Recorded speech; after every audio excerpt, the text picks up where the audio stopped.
Books, books. I like books. I'm gonna read them all. Hi readers, Chris here. Welcome to my channel where I review fantasy, Stephen King, and all sorts of books. I'm doing a post-vacation review tonight, so I'm not in my normal location. I'm trying to do all the laundry from my vacation, but I am going to take this opportunity to talk about Rose Madder by Stephen King. If you're new here, I am on a journey to read all of Stephen King's books by publication date. So I started with Carrie, and now I am all the way up to Rose Madder. Rose Madder was first published in 1995, and I can honestly say that this is probably one of my least favorite Stephen King books that I've read so far, and I'm going to tell you why. So let's start with the setup of this book. So we have a woman named Rose Daniels. She's kind of midlife, and she's been married to her husband Norman for like 20 years. And unfortunately, this marriage has not been great. Her husband Norman has been physically, mentally, and emotionally abusing her pretty much the entire time they've been together. And when I say the A word, I don't mean like he hit her in the face a few times. I mean, he has like systematically destroyed her body, like broken her ribs, sent her to the hospital. She even miscarried one time because he beat her so badly. But one day, all of a sudden, something just clicks in her mind, and she decides that now is the time that she wants to finally get out of this relationship. So she leaves Norman. And again, this happens like in the first chapter of the book. But once she leaves, she really has to go through this journey of, A, how does she stay away from him? Because not only is her husband a abuser, but her husband is also a police officer, which means that he is very smart. He knows how to track people. So Rose really is like, not only how do I get away from him, how do I stay away from him, and how do I build a new life for myself? So she goes off, she tries to start a new life for herself, but all the time in the back of her head, she is worried that, her husband one of these days is going to find her. So half the book, or maybe like 60% of the book, is told from Rose's point of view as she, escapes from Norman, as she tries to start this new life and build this new life for herself, and the struggles that she goes through, both physically and mentally, having been in this type of relationship for so long. Now, the other 40% of the book is actually told from Norman's point of view. Yes, that's right. The abusive husband, we really get inside his head once he realizes that Rose has actually left him. He makes it his mission to find her and make her pay for leaving him. So we kind of have a bit of I don't want to call it quite a cat and mouse game, because when she leaves, she kind of goes to one place and stays there. But we get to see Norman's perspective as he tracks her, as he tries to find her. And we get to see Rose's perspective, like I said, as she tries to build this life for herself. And then obviously at some point, the two of these things are going to collide. So that is the basic setup of this book. And if it's one thing that Stephen King does really well in his writing, it is characters. Stephen King does great character work. If you've ever read any of his books, you will know this. But he really does a good job of not only like making you understand a particular character, but like, everything about his characters. You know all the intimate details of their lives. You really feel like you know them. And in this case, getting to know Rose, we get to know so much about her. And it's really hard at times to read about Rose's journey because of what she has gone through. What she has gone through, the way that Stephen King writes it, is so realistic. The way that he describes like the injuries that her body has sustained, like, you can really feel it. And that's like one of the things that makes this book a little hard to read, because not only is it like horrifying to think that this poor woman like can barely lift a box. She can't do any manual labor because her body is in such bad condition that she can't do the simple tasks that like a normal person could do. So you really get to understand Rose, you understand her struggles and what she's going through and how painful it is, not just, again, mentally, but like physically as well. So painful. The other thing I think King does do a good job here is that, you know, obviously she was in this marriage for a very long time. And it's a very common question to ask people in this situation, like, why did you stay so long? And I think King does a good job explaining from Rose's point of view why she stayed in this relationship for as long as she did, which I'm not going to go into here because that'd be a little bit spoiler territory. But the thing that I want to point out, the reason that, or I should say one of the reasons why this book was not one of my favorites, is just because it was not a fun reading experience. And that's not to say that every book has to be fun. You know, I've read books that are sad that I've enjoyed. I've read books that cover tough subject matter that I've enjoyed. But this one in particular, it just wasn't fun. I said this in another video and I'll repeat it again.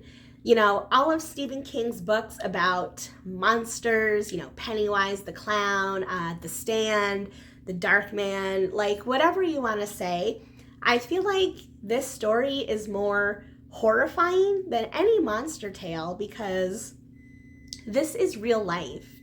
Like, these things really happen to people. People really do suffer from these horrible things that happen to them. And because this happens in real life, me personally, like, I don't find reading about that type of thing entertaining. Like, it was just hard for me to read because I know this actually happens to people. And when I think about that in my head, it makes me really sad. It makes me really sad. So it just wasn't a fun experience. And that's just talking about Rose's character. So let's talk about Norman now, the husband. Again, this is another thing that made this book unpleasant to read. Again, because Stephen King takes the time to really get inside Norman's head, you get to know Norman very intimately.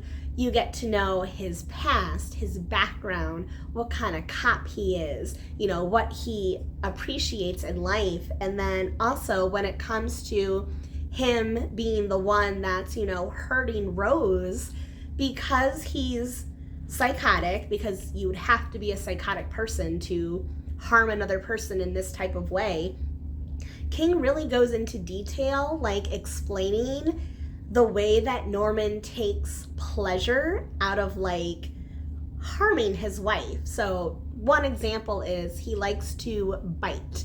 He really likes to bite. And King describes in detail not only the sensation that Norman feels when he bites someone else, but like the pleasure that he gets from it, the things that trigger his brain that make him want to do that and that give him pleasure. And it's just like, on one hand, it's like, yes, I know that that is sick. But again, like, there are people out there that suffer with this type of condition that do get pleasure out of harming others. And that's really, again, horrifying and sad. So hopefully, just from those two things alone, it wasn't a great experience. It wasn't a great experience. Now, there's a bunch of other characters in this book. It would take me way too long to go through them all, but those are really the two main ones and the focus of this story. So let's talk about the plot now, because the plot was the only thing that kind of really kept me engaged and kept me going. because what I wanted out of this book, especially when I was halfway through and I was feeling like, this is not a fun book to read, like it's really difficult to hear about these things, to have to think about them. But, I was connected to Rose. I did feel for her. And my hope was that, at some point, Rose is going to be able to get some sort of revenge against her husband. She's going to be able to put him in his place. Maybe he'll get some sort of comeuppance, like he needs to pay for what he has done to her. But what happens at the end of the book is really weird. There's no other way to explain it. It's really weird. Like I said in the beginning, the basic plot of this book is Rose escapes. She's trying to build a life for herself. She struggles trying to find a job. She struggles making friends. She struggles like having relationships with other people because of the relationship she's been in. She doesn't even know like what it is to have a normal relationship with someone. So she's going through that. Norman is stalking her basically, and it all kind of comes to a head at the end of this book. There's this big event that goes on, and he's gonna find her and he's gonna make her pay. But what ends up happening at the end, without going into spoiler territory, is something really weird happens and something changes. Most of this book, everything that happens in this book up until the end, is very much grounded in reality. There's nothing supernatural in this book. There's nothing supernatural. Woman escapes husband, husband stalks a woman. Like, this is a common story that has been used in plenty of other books, movies, TV shows. Like, it's not that. However, at some point in the story, when Rose is, trying to build her new life, she goes into a pawn shop to try and get rid of her wedding ring. Because, again, she left. She has absolutely nothing. She has no money, no nothing, and she wants to pawn off her wedding ring to get some money. And long story short, she finds out that her wedding ring isn't even real. It's not even a real diamond. Norman, couldn't even give her that. It's basically a worthless piece of junk. However, the proprietor of the store kind of takes pity on her. He gives her a little bit of cash, and she notices a painting in the store that really calls to her on some level, so she decides to take the painting home with her. Throughout the course of the rest of the book, the painting is with her. When she gets her own little apartment, the painting is in the apartment, and she looks at the painting a lot, and every time she looks at it, she notices something new about it. Which, if you've ever looked at art, I feel like it's not abnormal to look at something that you've looked at a million times before and see something new. So I didn't really think anything about that. All of a sudden, though, at the end of this book, this painting goes from being just a painting hanging on a wall to something completely supernatural. I'm not going to say what it is because I don't want to give it away, but let's just say the painting ends up not being a normal painting. It ends up being a supernatural painting. And I did not like that. I didn't like that. I didn't like that the book is so grounded in reality and so realistic and so real, and then all of a sudden at the end it's all of a sudden we've got something supernatural going on. I mean, even if that did happen, I could have accepted it if there was what I wanted. There was some sort of conflict where, Rose could quote unquote beat Norman, but that's not what happened. That is not what happened. I can't say exactly what happened without giving it away, but let's just say that something supernatural happens at the end, and it's very bizarre, and it is very weird.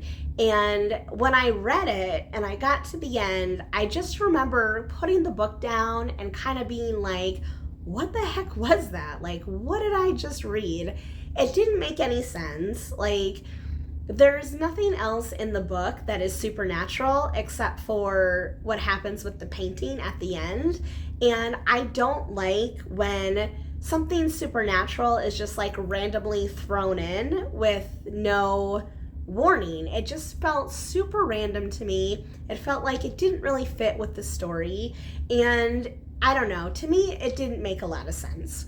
Someone else might have a different opinion because I know Stephen King, obviously, he does write a lot of supernatural stuff. Like, that's not out of the norm for him.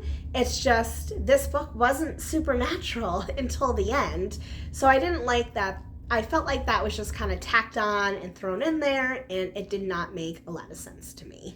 So between the difficult subject matter, getting the point of view from psychotic people, the weird supernatural ending, I just ended up not enjoying this book. It was a chore to read. I couldn't even read it in a month, which is usually how I read books. I read it over the course of 2 months. It definitely will not be going on any favorite lists.